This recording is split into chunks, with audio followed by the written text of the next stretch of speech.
याच्यावर वरद हस्त असणाऱ्या राजकीय मंडळीची SIT चौकशी करावी।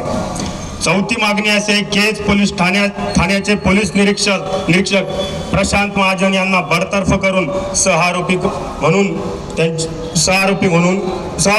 करावे, त्याच्यावर गुन्हा दाखल करावा।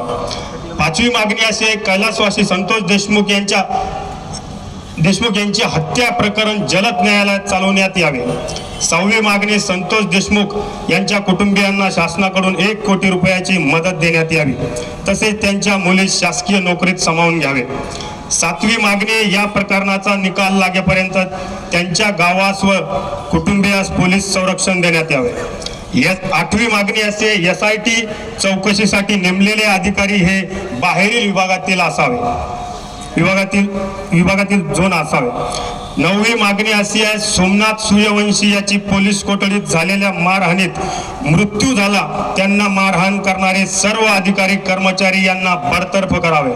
यांच्या कुटुंबियातील सदस्यांना शासकीय नोकरीत सामावून घेण्यात यावे करिता जन आक्रोश मोर्चा काढून आपणास मुख्यमंत्री साहेब आपणास निवेदन देत आहोत।